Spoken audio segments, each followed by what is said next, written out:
Kalau saya berbicara seperti ini, pasti ada, tapi siang ini rasanya gak ada.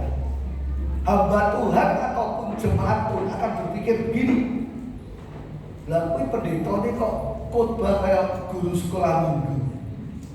Khotbah tentang Abraham mempersembahkan Ishak di Gunung Muria. Sing di khotbahnya opo? Wong kita itu seperti kabeh. Betul ya Bapak Ibu ya? Saya mau khotbah 3 bahasa. Satu tadi sudah bahasa Perancis. Ya. Nah, orang seringkali di dalam berhubungan dengan Tuhan, orang ini merasa sudah mengenal Tuhan dengan dalam, mengenal Tuhan dengan cukup, sehingga tanpa disadari kita tuh stuck untuk makin memperdalam hubungan dengan kita dengan Tuhan. Karena kita stuck, iman kita juga stuck, pengenalan kita akan stuck. Kuasa Tuhan yang harusnya mengalir melalui kita dan keluar ke lingkungan kita, itu juga mohon maaf agak stuck. Kita ingat kalau kita nyuci mobil, kalau selangnya kita tekan sebagian, nyemprot kencang, serut kayak Shimizu di TV itu. Ya Bapak Ibu ya. Tapi coba kalau selangnya gede, enggak kita tekan, ya mak, cur gitu doang. Ya lah, seringkali kehidupan kita di dalam Tuhan itu Bapak Ibu, kejadian dua-dua, loh seperti kabel kok. Terus yang mau dikhotbahkan Pak Prapto siang ini apa? Benar Bapak Ibu ya? Tapi mari, salah satu tujuan saya siang ini adalah menjadi doping untuk Bapak Ibu, supaya para hamba Tuhan di Wonogiri ini juga saya belajar mengenal Tuhan itu lebih dalam. Mempelajari firman Tuhan itu bukan hanya yang kelihatan, tetapi yang tersembunyi yang perlu kita gali. Saya pada waktu kedatangan saya sebelumnya di Wonogiri, saya sempat bilang begini, Bapak Ibu, cara hidup kita ini jangan seperti anak ayam. Kalau anak ayam itu di pekarangan, itu hanya nutul beras itu di atas tanah yang kelihatan. Betul? Betul ya Bapak Ibu ya? Saya sering mengumpulkan para manajer saya sering ngomong gitu. Kalau mereka ingat ada apa sistem Kaizen apa, saya ngomong ini sistem wong Jawa. Anak ayam. Tetapi saya bilang cara hidup kita khususnya dengan Tuhan maupun di dalam bekerja itu mesti seperti seekor induk ayam. Induk ayam itu berbeda dengan anak ayam. Anak ayam itu hanya matok beras yang kelihatan di atas tanah. Begitu beras yang kelihatan itu habis, anak ayam itu stop. Cuit, gitu aja, nggak ngerti apa yang harus dilakukan. Tetapi seekor induk ayam berbeda. Induk ayam ketika berasnya nggak ada, mulai cekernya itu kalau dimasak, dibakar, oh sencinting. Ini bahasa Mandarin. Itu ya, saya bisa ngomong cuma itu aja. Jadi kalau ketemu suplai Cina, wah ngomong Mandarin, ampun dah wis. Itu ya dah, cekernya itu bekerja mulai garuk tanah. Dan di dalam menggaruk tanah seringkali induk ayam menemukan apa? Cacing yang segini. Nilai cacing ini bisa seperti segenggam beras. Nah, hidup kita, relasi kita dengan Tuhan itu mesti kita buat pola seperti seekor induk ayam itu. Kalau membaca kita, jangan cuma wah, ini dok ngerti ya. Enggak, kita dalami ada apa yang tersembunyi, yang tersirat di dalamnya. Itu yang membuat iman kita bertambah dan bertambah. Nah, Bapak Ibu, saya kan nggak perlu prolog loh cerita tentang Abraham mempersembahkan Ishak di Gunung Muria ini kan. Saya mau fokus dengan 3 ayat aja karena kita punya keterbatasan waktu, gitu ya. Zaman saya susah dulu, Pak Bapak Ketua DPRD, saya pernah jadi bakul jamu di Jogja. Nah, bakul jamu jadi kan banyak ngomong. Lah ngomong itu gak kita, dari 12 terus pulang bisa jam 2. Dan saya tenang aja ngomong gak habis-habis, nadanya masih enak didengar. Yang denger ya enak aja, cuma tahu tuh gini, kukuruyu, wah sekaloro gitu. Ya, ayo kita lihat ayat yang pertama. Setelah semuanya itu, Kejadian 22 dimulai dengan satu frase kata. Setelah semuanya itu, kata-kata setelah semuanya itu tuh bukan kalau di bahasa Indonesia lalu kemudian dan gitu. Tapi dalam bahasa Ibrani, kata setelah semuanya itu menunjukkan satu dimensi yang baru, meninggalkan dimensi yang lama, memasuki dimensi yang baru. Makanya ditulis setelah semuanya itu Allah. Setelah semuanya apa? Nah, Bapak Ibu, kalau kita lihat flashback ke Kejadian 21, di situ ada 3 perikop. Perikop pertama berbicara tentang penggenapan janji Allah yang terbesar di dalam hidup Abraham, yaitu kelahiran Ishak. Abraham tunggu 25 tahun sampai sudah putus asa. Sarah itu ketika didatangi malaikat, nanti ya tahun ngarep kowe lain-lain anak. Sarah dia sampai guyu. Kenapa? Aku 90 tahun mandul lagi. Bojoku wis 100 tahun. Loh, kok lain-lain anak? Nek lain anak ya bisa dong usai atau sudah gitu. Ini semua orang gini kan? Amin, asli. Bisa bahasa Jawa toh? Nah, Pak Yakob enggak, Pak? coba saya itu istilahnya bahasa Jawa, mohon maaf, rodok pokok campur sombor promo, jadi setengah-setengah. Begitu dikirimi Pak Sumur renungan promo Injil, saya nangis, Bapak Ibu. Apa ini artinya? Aku ngerti begitu. Dulu zaman mahasiswa kalau saya pasti baca ke GKJ, pendetanya khotbah bahasa Jawa, wes saya domblong gitu aja. Kenapa? Sampai pertama sampai amin nggak ngerti kalimatnya. Begitu. Nah, yang kedua, mohon maaf Bapak Ibu, di perikop kedua adalah pemisahan antara Ismail dan Ishak. Tuhan mengizinkan bagaimana Ismail dikeluarkan, Ishak disendirikan. Supaya apa? Sejarah nanti mencatat bahwa Ishak punya keturunan, punya bangsa, Israel juga punya keturunan, Ismail punya bangsa. Dan di dalam otoritas Tuhan, Tuhan berbicara jauh hari sebelumnya bahwa yang disebut keturunanmu adalah Ishak, dan menurunkan bangsa Israel, bangsa pilihan, tujuannya untuk menurunkan Yesus Kristus yang menjadi juru selamat kita. Amin. Oleh sebab itulah Kejadian pasal 41 perikop kedua dipisah antara Ishak dan Ismail. Nah, yang ketiga, saudara, itu perikop bagaimana seorang raja Gerar yang bernama Abimelek itu menemui Abraham. Padahal di Kejadian 20 itu Abraham menyingkir dari tanah Kanaan masuk ke tanah Gerar. Tanah Gerar itu kalau akhirnya jadi bangsa Filistin itu. Nah, menghindari bencana kelaparan di daerah Israel, ke tanah Gerar untuk numpang. Nah, di Kejadian 20 itu Abraham ini takut. Mungkin Abraham umurnya sekitar 97 atau 96, 95 begitu ya. Istrinya Sarah kira-kira umurnya 90-an gitu ya. Umur 90 itu masih cantiknya luar biasa. Sampai Abraham lihatnya bilang apa? Sarah, kamu jangan ngomong kalau istriku ya. Kalau kamu ngomong sama Abimelek istriku, saya bisa dibunuh. Ngomong adikku, nah ini kurang ajarnya Abraham. Di usia tua, imannya sudah berjalan bersama Tuhan, tapi ya masih ada kelemahannya. Benar Bapak Ibu ya? Ya persis sama dengan kita yang berkalian. Ya dong, benar nggak? Kita masih punya banyak kelemahan kan? Nah, cocok. Saya juga begitu. Nah, itu akhirnya suruh ngomong adiknya. Dan akhirnya Abraham itu diberi kambing, domba, budak dan lain sebagainya. Tapi malam itu Tuhan mencegah. Di pasal 20 Abraham itu menemui Abimelek itu takut. Tapi di pasal 21 beda satu pasal, dan itu hanya berbicara 3, 4, 5 tahun.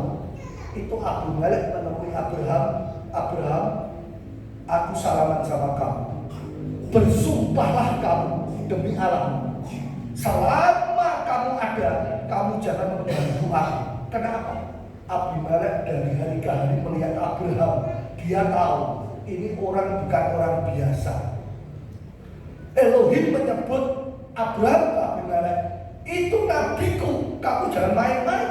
Kalau kamu mau sembuh, katanya, itu wanita-wanita di daerah Gerar ditutup kandungannya oleh Tuhan gara-gara si Sarah ini. Kalau kamu mau sembuh, suruh nabi itu berdoa untuk kamu. Nabinya Sarah dibelai Tuhan. Itu luar biasanya Tuhan kita. Amin Bapak Ibu. Kita itu hidup sering salah, jalan sakarepe dhewe, saenak dhewe. Enggak pendeta, enggak apa-apa doang. Benar? Sama. Bapak Ibu, saya juga kita ini harusnya sebagai umat pilihan Tuhan, sebagai umat yang disendirikan, dikhususkan untuk Tuhan, hidup kita itu berbeda dari orang lain. Tetapi bagaimana hidup kita bisa berbeda kalau iman kita sami mawon sama yang lain-lain? Karena kehidupan yang berbeda munculnya dari iman kita ini, Bapak Ibu. Betul kan? Pak Pendeta diutangi duit sama jemaat. Terus Pak Pendeta ini kentekan duit ngomong, Pak, mohon maaf, mohon pangapunten nggih, nyoto kula kelas, tolong duitnya dibalikin ke saya. Jemaatnya malah ngamuk-ngamuk. Kowe pendeta wani nagih aku, gitu kan ya? Gitu. Nah, zaman sekarang ini kan gitu loh. Dan ada zaman yang lebih, ya zaman sekarang ini ada yang lebih lagi. Apa? Pendeta hidup jemaatnya. Lah ini, wah, terus nanti itu pendeta ada khotbah di sini, tapi bukan di sini di gereja baptis loh. Kalau ini pilihan. Ya, nah, Bapak Ibu, bagaimana ketika kita bukan berhutang, kita diutangi kita diutangi orang, kita baik. Kita ngalah, itu memberikan sesuatu contoh teladan dalam hidup. Kehidupan kekristenan itu kemenangan secara batin, bukan kemenangan kelihatan gagah-gagah di luar. Ya dong?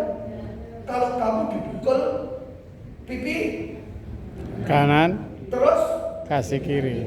Right? Artinya apa? Kehidupan, kemenangan kehidupan kita adalah kemenangan di dalam mengatasi keinginan pribadi kita. Nah, nanti 14 terus setengah 2, Bapak Ibu, ya loh. Saya jam 1 lebih sudah harus kabur ke Solo balik ke Jakarta. Jadi setelah semua janji Tuhan itu digenapi, bahkan seorang raja Gerar yang bernama Abimelek itu sampai menghadap Abraham. Abraham ini pengungsi yang numpang di Gerar. Abraham bersumpahlah kamu boleh tinggal di negeriku bebas, tapi jangan ganggu aku. Loh, rajanya malah takut diganggu Abraham. Betul kan? Yang punya kuasa raja wilayah itu siapa? Tetapi ketika Tuhan menyertai kita, Amen. itu hal-hal yang tidak pernah terpikir di kepala kita itu muncul semua. Betul. Jangan kau mengganggu aku, jangan juga mengganggu anakku, cucuku, cicitku, sampai turun-temurun. Abraham disuruh bersumpah, memperlihatkan penyertaan Tuhan di dalam hidup Abraham ini. 100% janjinya sudah dipenuhi. Wes rampung toh cerita Abraham ini. Gitu, harusnya itu selesai. Gitu loh, harusnya selesai. Tetapi tidak muncul pasal 22 ini. Kalau kita lihat pasal 23, judulnya apa? Sarah mati. Sudah tidak ada ceritanya lagi. Seringkali di dalam kehidupan kita, Bapak Ibu, ketika kita mengalami puncak, banyak penerapan janji Tuhan terjadi dalam hidup kita. Kita merasa, oh sudah selesai saya. Bahwa Tuhan belum, ada tugas baru seringnya. Manusia rohaniah kita ini, batinnya kita ini yang mesti peka menangkap itu. Saya dari muda sudah biasa melayani Tuhan, khotbah di gereja-gereja keliling se-Indonesia. Pernah khotbah ke sini, ke Malaysia, disuruh kalau saya jelas tapi suruh bayar tiketnya sendiri, saya nggak mau. Kok enak EDW, gitu toh ya. Kalau undang saya ke LA, ya dibayar tiketnya lah, gitu toh.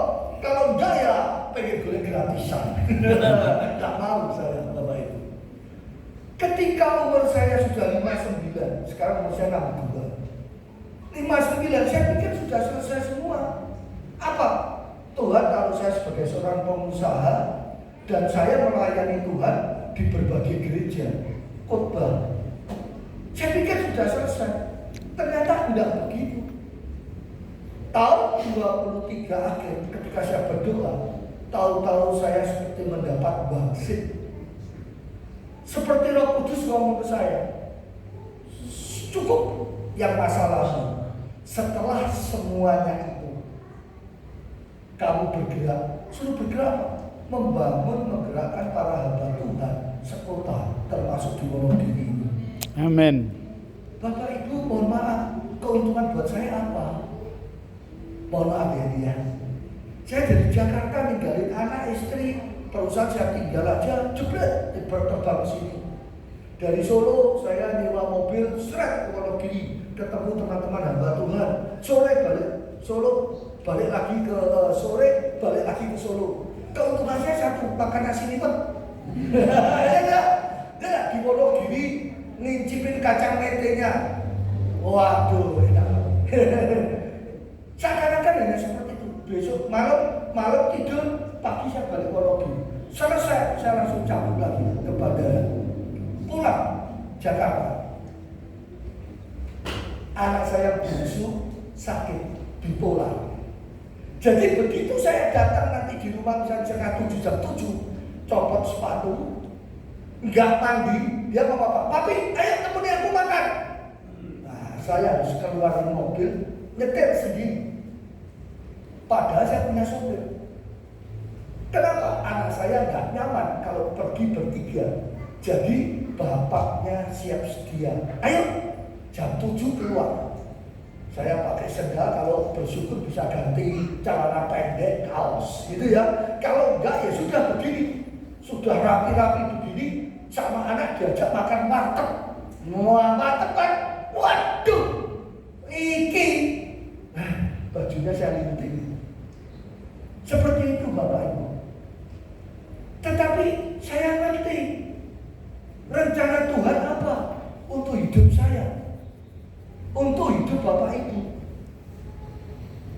Sehingga di dalam perjalanan iman saya mesti mengikuti panggilan Tuhan itu dengan taat. Jadi setelah semuanya itu, Allah menguji Abraham. Allah di sini ditulis kata Elohim. Bahkan saya nggak kayak pinter bahasa Ibrani, Bapak Ibu ya. Padahal saya belajar dari aplikasi.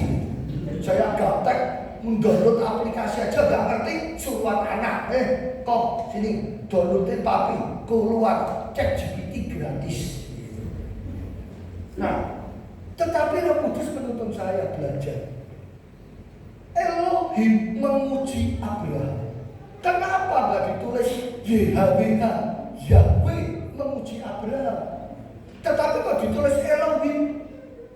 Bapak Ibu, Elohim ditulis oleh orang Ibrani sebagai Allah sang pencipta langit dan bumi. Elohim adalah seorang Allah yang punya otoritas mengatur alam semesta.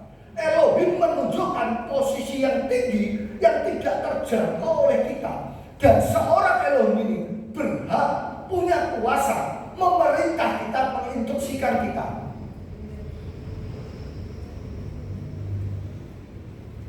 Dan di sini Bapak itu sudah mulai belum. Ketoknya kok baru sak kalimat ya. Kejadian 22 ya ini ya. Kejadian 22 cerita yang saya mengerti. Nah begitu diomongnya kok jadi dalam ya. Betul Bapak Ibu ya. Bapak Ibu banyak berdoa, banyak jadi induk ayam. Gali firman Tuhan terus, sehingga Bapak Ibu akan menerima kuasa-kuasa yang tersembunyi dari Tuhan untuk dipakai lebih kemuliaan Tuhan. memuji Abraham, Bapak Ibu.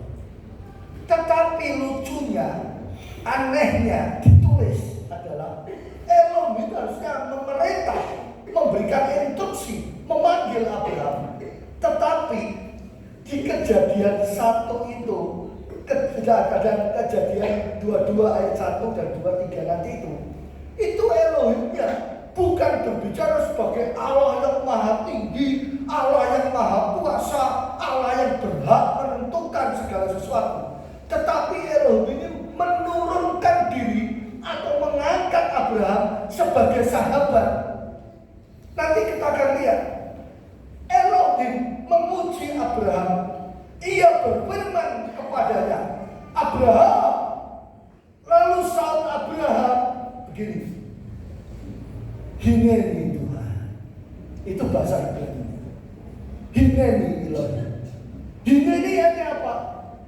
Ini hamba, ini aku.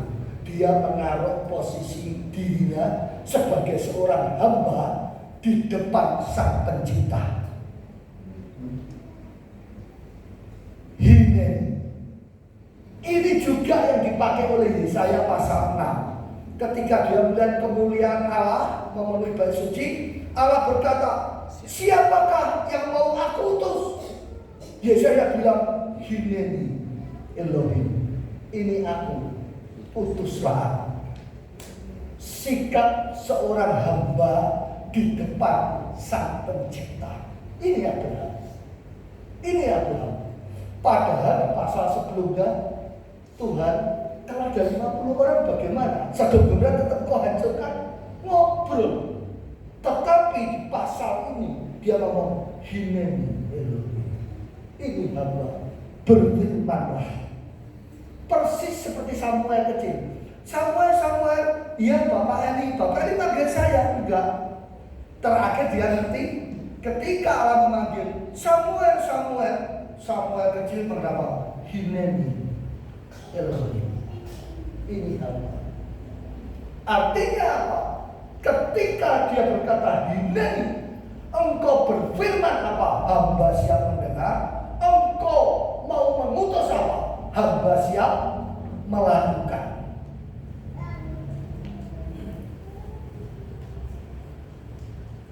Lalu sautnya, ya Tuhan, firman Tuhan, ambillah anakmu. Saudara, ini ada satu kata yang tidak diterjemahkan dalam bahasa Indonesia. Ambillah itu hak bahasa Ibraninya, tetapi ditambah na, ada akhiran na. Artinya berbeda. Bapak Ibu tahu ya, orang Yahudi itu peliknya pol-polan. Ngerti ya? Sehingga Alkitab itu ditulis itu juga hemat kata-kata. Sehingga dikasih akhiran na aja, itu nadanya, emosinya, apa ya, spiritnya, atmosfernya itu berbeda. Itu Pak Adi senyum-senyum, dia dosen. Dia lah, dosen lah dia. Dosen bahasa Ibrani Pak ya. Orang Ibrani, orang Yahudi itu paling sekali. Bapak Ibu pernah dengar enggak? Orang Yahudi ngumpul sama orang Wonogiri, ngumpul sama orang Chinese makan di pot Padang. Belum pernah? Belum. Saya cerita nih ya, ini yang cerita saya rektor STT, teman saya nih. Apa pernah dengar? Belum Pak, tak cerita nih ya. Ada orang pribumi Indonesia satu makan di tempat Padang sama orang Yahudi, sama orang Chinese. Dan orang Chinese dilok-elok nih Pak. Karena teman saya ini godain saya. Terus dia Pak, ketika nunggu makanan keluar, itu ada laler hijau. Muter-muter.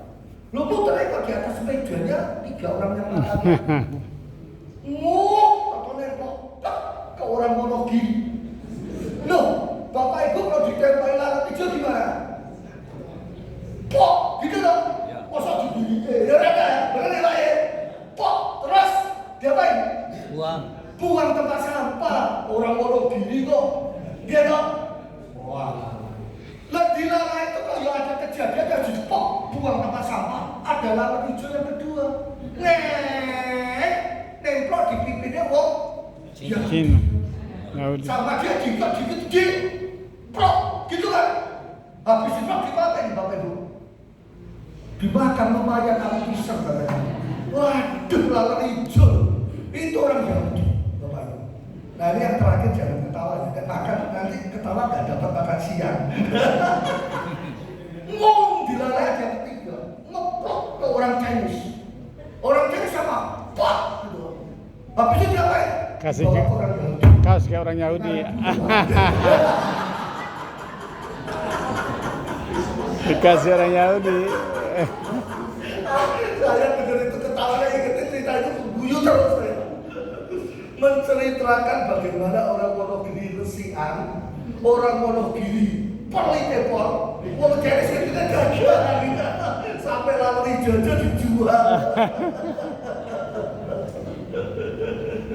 Nah, Bapak Ibu, jadi ketika kata hak itu ditambah 6, itu artinya bukan ambillah, bukan. Ini yang tadi saya ceritakan bagaimana Elohim menggunakan perasaannya, kasih sayangnya. Dia berkata haknya, artinya apa? Abraham, tolong ambil anak. Kalau engkau bersedia, ambil anakmu, please. Wong Inggris Jawa ngomongin please gitu. Please. Nggak salah-salah, please. Please. Jadi seorang Elohim yang maha tinggi bukan menginstruksikan Abraham, tetapi Abraham, ayo ikut aku. Aku tuh punya rencana sama kamu. Sehingga kamu jangan keberatan. Jadi dengan kata lain, Abraham tuh boleh ngambil Ishak, boleh enggak. Tetapi ajakan maha tinggi Sang Elohim adalah ikutlah aku dengan segenap hati. Amin tak Bapak Ibu ya? Kasihlah dengan Allahmu dengan Tuhan kita itu Tuhan yang maha besar, maha tinggi, maha kuasa. Tetapi Allah yang kita kenal ini bukan Allah yang diktator. Kamu sana, kamu situ, enggak. Ketika dia dalam rangka menguji, bukan mencobai ya. Kalau pencobaan bukan dari Allah. Saya membedakan dua kata ini. Tapi ketika ujian datang dari Allah, Allah itu sangat mengerti situasi kita semua. Kitanya yang belum bingung, stres ketika dapat ujian itu. Tapi sebenarnya Tuhan Elohim itu jadi Allah Roh Kudus yang lembut, yang ada di dalam diri kita, menjadi penolong kita, menjadi parakletos, mendukung kita untuk berjalan di jalan-jalan firman Tuhan. Tinggal kitanya ini loh, mau atau enggak, itu aja. Mau atau enggak? Nah, itulah kata ambillah. Dan kemudian Bapak Ibu dikatakan, anakmu yang tunggal itu yang engkau kasih. Ada yang kelewatan. Itu orang Ibrani itu kan pelit sekali. Dia menuliskan kata-kata di Alkitab itu juga sangat pelit, sangat hemat. Tetapi ketika ada kata yang diulang, itu artinya ada emosi yang keluar. Nah, ambillah kalimatnya yang tepat dalam bahasa Ibrani. Tolong ambillah anakmu. Anakmu yang tunggal itu loh, yang kau kasih. Pertama itu ditulis anakmu, anakmu yang tunggal, yang engkau kasih. 3 level. Di bahasa Indonesia ditulis itu kan aneh. Ambillah anakmu, anakmu yang tunggal itu. Kok begitu? Makanya diterjemahkan ambillah anakmu yang tunggal itu, mewakili. Tetapi nada emosionalnya, care-nya hati Tuhan terhadap Abraham agak terhilang. Pagi Nyonyai sampean pripun pagi kabare? Oh ya Pak membaik. Oh nggih, nyonyai sampean sing itu lho Pak, niku lho Pak. Ada penekanan demi penekanan. Artinya Elohim ini ngerti kasihnya Abraham, harta yang terbesar Abraham adalah anaknya ini, bukan hartanya. Harta terbesar di hati Abraham itu di anaknya ini. Dan Tuhan sampai istilahnya boros omongan, tolong ambillah anakmu. Anakmu yang tunggal itu loh, yang kau kasih. Sebenarnya itu ungkapan emosi seorang Allah kepada manusia ciptaannya. Tetapi kenapa Elohim ini sampai begitu? Karena Abraham ini sudah punya hubungan begini dengan Tuhan. Amin. Hubungannya ini loh, hoping syahum. Nah, ini bahasa apa? Artinya bestie, teman dekat. Abraham ini kira-kira umur 115 tahun, Bapak Ibu, 117 tahun. Jadi sudah 75 ditambah jadi 125 ditambah 15, kira-kira sudah 40 tahun bergaul dengan Tuhan. Di peristiwa Sodom dan Gomora yang sekian belas tahun yang lalu aja, atau puluh tahun yang lalu, itu Tuhan bisa ngomong, Abraham bisa ngomong sama Tuhan. Tuhan, masa Tuhan mau menghukum orang benar dengan orang berdosa? Oh ya enggak, kata Tuhan. Baik Tuhan. Jadi kalau di Sodom dan Gomora ada 50 orang benar, Tuhan apakah tetap akan menghukum Sodom dan Gomora? Oh enggak. Kalau 45 gimana Tuhan? Manusia dengan Tuhan bisa kayak ngobrol dan negosiasi, bersyafaat. Makanya Bapak Ibu, kita mesti sadar apa yang kita doakan itu besar pengaruhnya di dalam keputusan Tuhan. Apa yang kita doakan itu bisa merubah wujud apa yang Tuhan putuskan. Kita jangan merasa, loh aku ini kan manusia ciptaan biasa.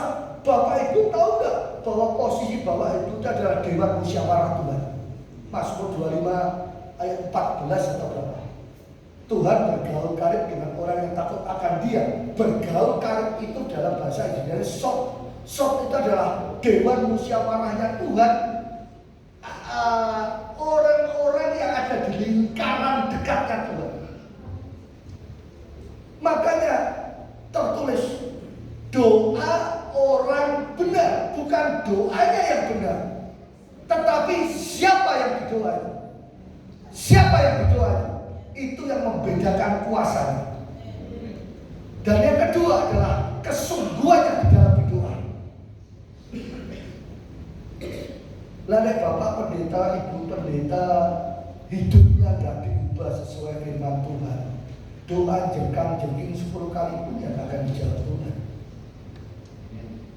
Loh Pak, kan saya pendeta Pak. Pendeta kan di depan manusia, di depan Tuhan mau doain. Nangkep Bapak Ibu? Nangkep ya? Jadi terlepas kita ini pendeta atau bukan, ini loh yang penting. Ya, ini yang penting. Bagaimana ini membuat cara hidup kita dekat dengan Tuhan. Dan di dalam kesungguhan kita berdoa itu bisa berjalan. Bapak Ibu, Tuhan itu sangat mengasihi Wonogiri. Tuhan ketika saya berdoa khusus sebelum saya datang terakhir Wonogiri, secara khusus saya berdoa, Tuhan ngomong, aku tuh pengen melawat Wonogiri. Tapi kenapa Tuhan belum terjadi?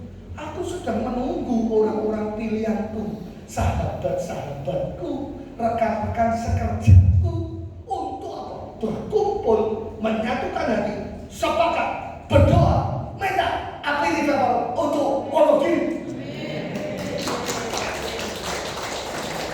Itu semua bisa terjadi kalau Bapak Ibu yang melakukan. Saya tugasnya jadi bangkong jamunya, ayo, ayo, ayo, begitu aja. Oke?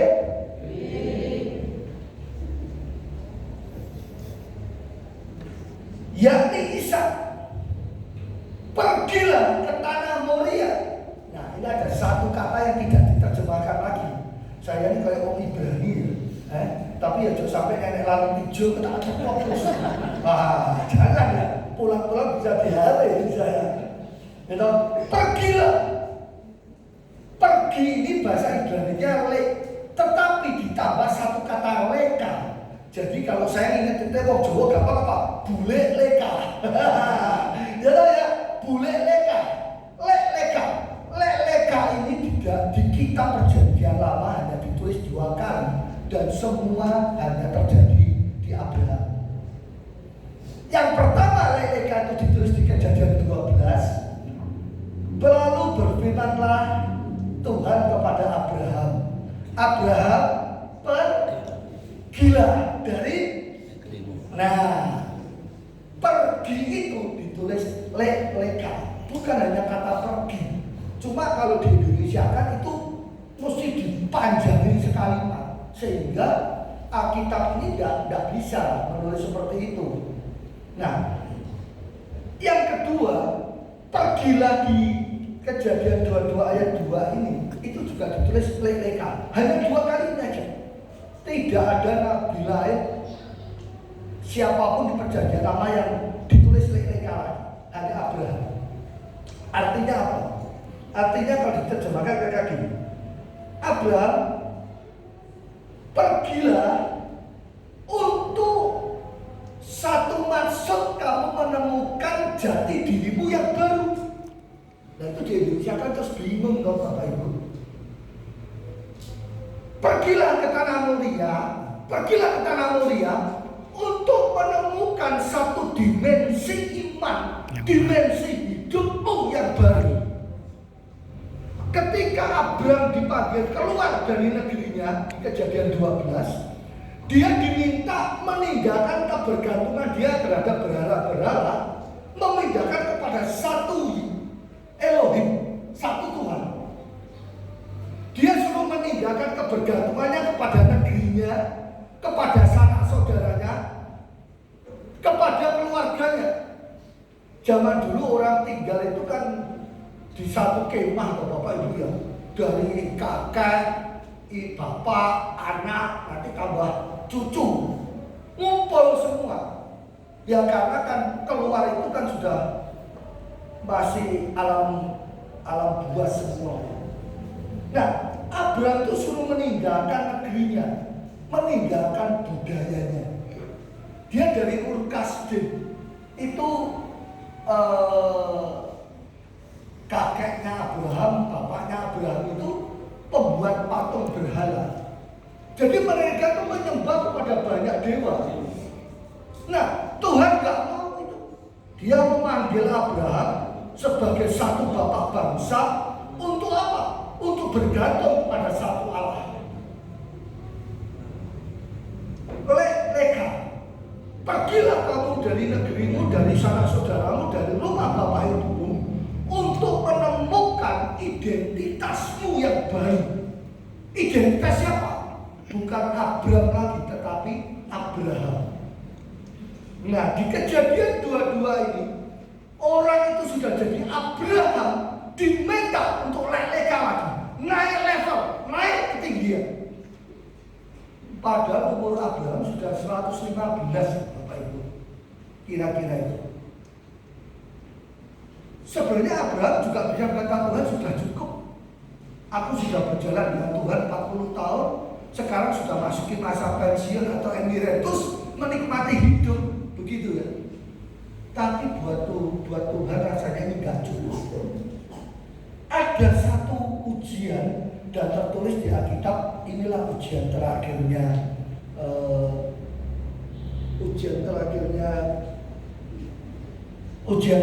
Abraham. Saya lihat jam saya, takut kalau jam itu salah. Ingat saya jam 11 kurang 10, kok sudah jam 12 kurang 10. Takut kita cocok nih, oh ya bener. Pak Bu, kita sembahyang sebentar, perlu diputar balik Pak. Bapak Ibu kadang-kadang kita Pak, katanya sudah umur Pak, saya sudah tua, sudah melayani Tuhan 40 tahun, sudah waktunya istirahat. Istirahatnya kita, anak Tuhan, ketika apa? Kita ditaruh di 1 kali 2 liter. Selama masih itu artinya kita harus menaikkan kehidupan kita dengan Tuhan terus. Kemarin ada medsos 1, saya kaget. Bapak Ibu tahu pendeta harisan saya? Umurnya 87 atau berapa? Orangnya senyum, lucu. Kalau khotbah terakhirnya dia bilang, "Opah." Katanya gitu ya. Sehat. Saya waktu itu sempat lihat YouTube-nya sedikit ketika dia khotbah di Surabaya. Ini opa tahun ini 87, sehat, dicek nggak ada sakit, gitu ya. Tahu-tahu saya lihat di grup para pendeta di Jakarta, RIP, pendeta harisan usaha. Nah RIP itu pasti meninggal, ya bukan tidur atau pingsan.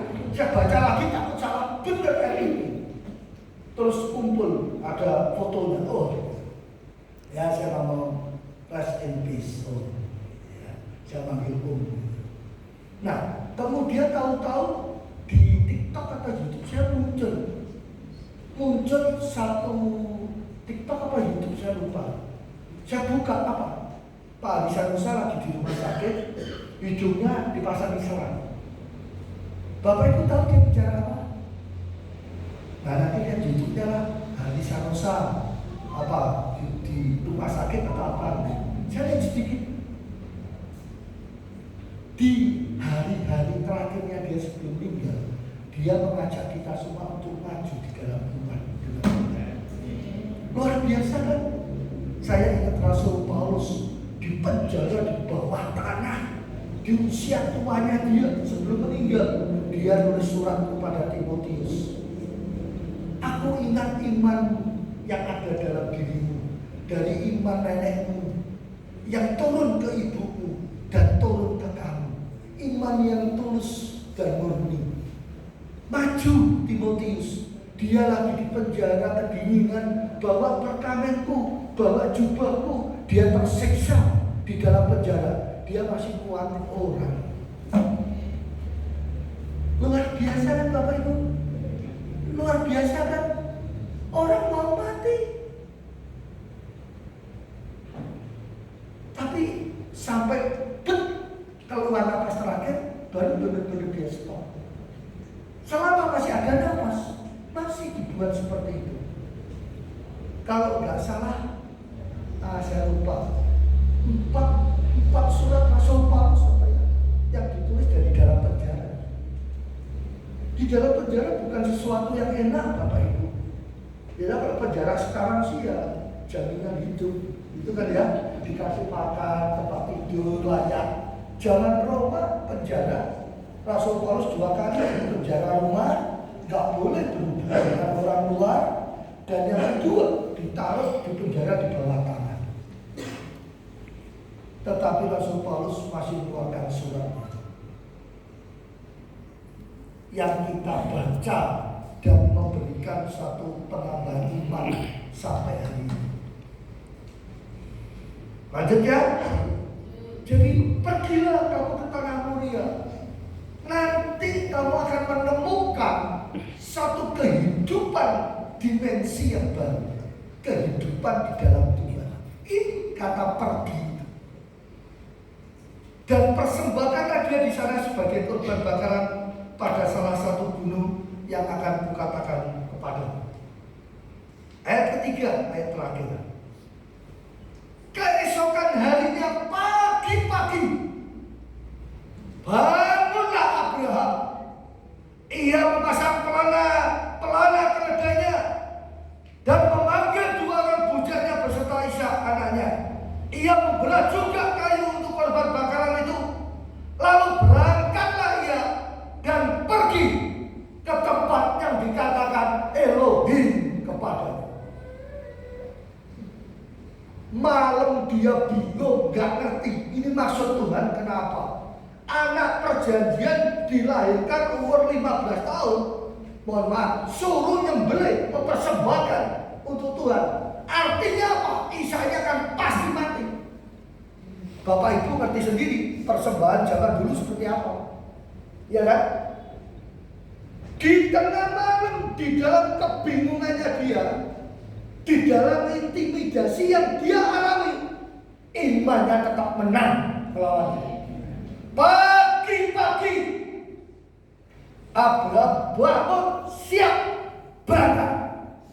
Luar biasa Bapak Ibu. Luar biasa kan? Berapa banyak kita dihambat Tuhan ketika kita dengar panggilan Tuhan. Waduh Tuhan, lah nanti kayak begini gimana? Kalau begitu bagaimana? Wah, lagi nanti resikonya saya diloloni uang, dipisu-pisui uang. Wah, mikirannya panjang. Dan akhir-akhirnya apa? Tidak ada langkah jawaban. Hineni Elohim, utuslah aku. Tidak ada yang seperti itu. Banyak hamba Tuhan hidupnya stuck. Ketika merintis banyak doa puasa. Begitu jemaatnya banyak, mulai punya mobil, lupa puasa, perutnya buncit kayak yang bicara. Iya dong. Saudara pikir saya nggak melihat? Banyak yang saya lihat. Banyak hamba Tuhan mulai berpikir untuk gerejanya sendiri. Hamba Tuhan mulai berpikir untuk keluarganya sendiri. Dan hamba Tuhan yang ekstrem mulai berpikir untuk kepentingan pribadinya sendiri. Makanya muncul di medsos apa? Pendeta-pendeta dari persepuluhan hanya untuk memperkaya diri. Dari siapa yang ngomong-ngomong seperti itu? Kalau tidak ada api, mana dari asapnya? Amin Bapak Ibu. Itu jadi refleksi diri kita. Kita ini hamba Tuhan, budaknya Tuhan, tidak punya hak untuk hidup. Hidup kita hanya untuk melayani Tuhan. Amin. Jadi Abraham ketika dipanggil, waduh saya bayangin sendiri, tapi kan tidak ditulis eksplisit di Alkitab. Mau itu karena Abraham bisa tidur enggak ya? Betul Bapak Ibu? Dia punya pikiran, dia punya perasaan, logikanya jalan. Ada ketakutan yang menyerang dia, ada intimidasi, ada pergumulan. Tetapi luar biasanya, keesokan harinya, pagi-pagi, bangunlah Abraham melakukan apa yang disuruh Tuhan oleh Tuhan, bukan karena paksaan, tetapi karena imannya menunjukkan I trust my God. Aku bukan lagi percaya, di Indonesia bahasanya percaya semua, tetapi di bahasa Inggris bukan lagi I believe, bukan lagi I faith, tetapi I trust my God.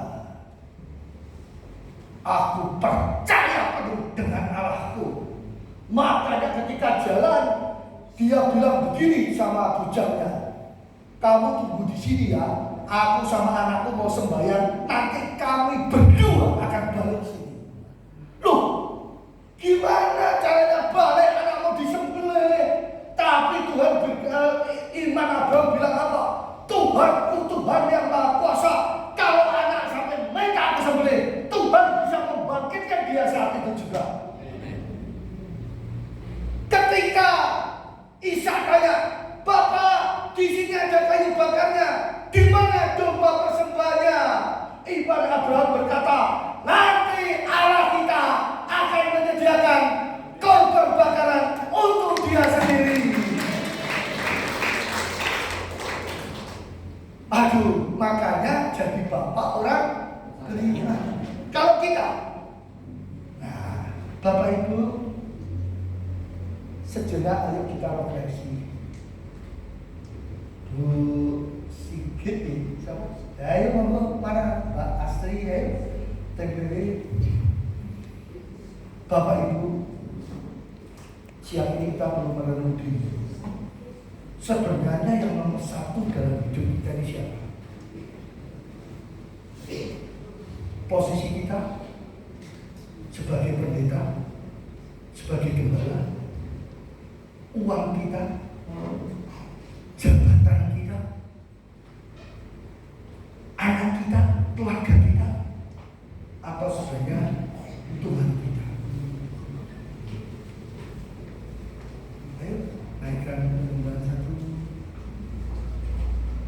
Bapak Ibu ini waktunya. Ini bukan ibadah biasa. Kalau ibadah biasa saya nggak mau datang untuk apa. Tapi ini adalah panggilan Tuhan untuk kita semua.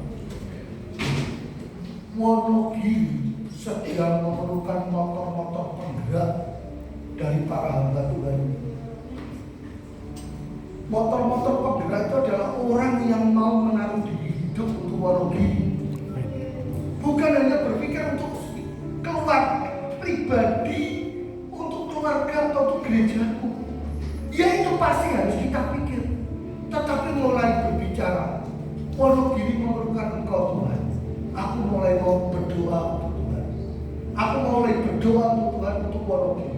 Aku mulai mau hidup menjadi terang di Wonogiri.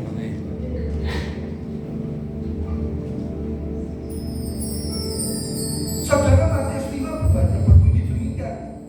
Engkau ini garam dunia dan pelita dunia. Amin Bapak Ibu. Kalau Bapak Ibu masak sop sepanci, dikasih garamnya seujung sendok apa sebutir, lah ya dirasanya ya gak asin loh ya. Amin. Betul ya? Kalau satu panci kira-kira garamnya seberapa Bapak Ibu? Ibu-ibu kalau bisa pintar masak sesendok, 2 sendok, 3 sendok, nah atau 5 sendok ya. 5 sendok artinya apa? Kita memerlukan 5 ten untuk mewarnai Wonogiri. Bukan perlu Bapak Ibu sendiri, tapi me as a team. Aku sebagai bagian tim Wonogiri.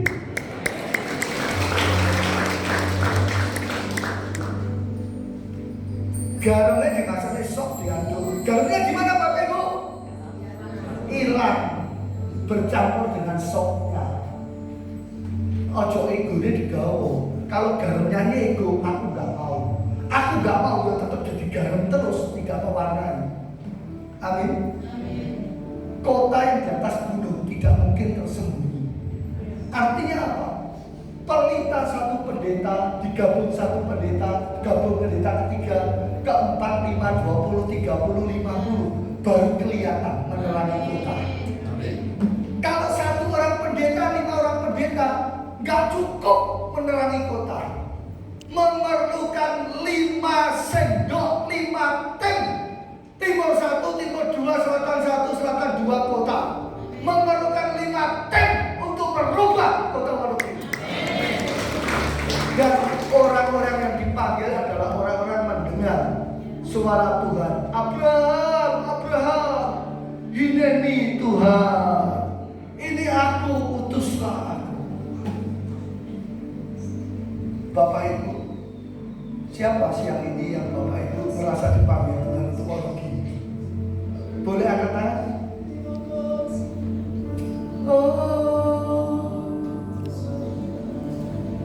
Berdoa minta Roh Kudus tercurah atas Bapak Ibu. Ayo naikkan tangan. Roh Kudusmu mengalir di sini Tuhan. Roh Kudus mengalir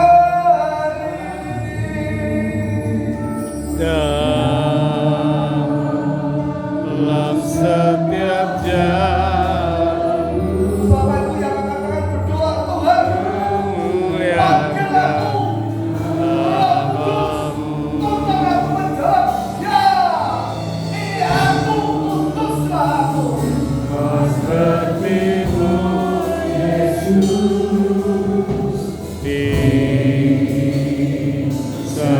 Sempurnakan selalu dalam setiap jalanku, memuliakan nama-Mu.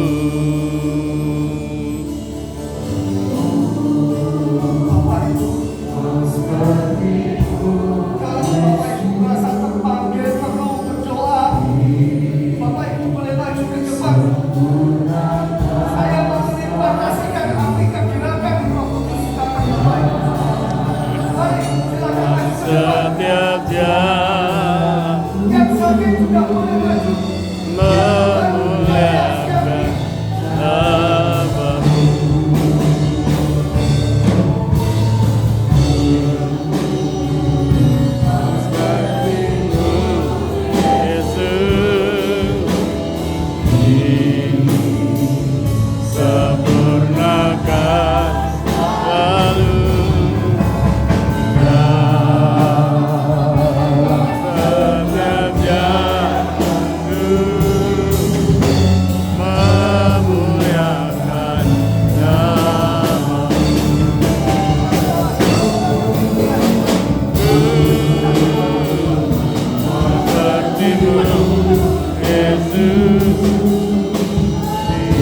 Tuhan.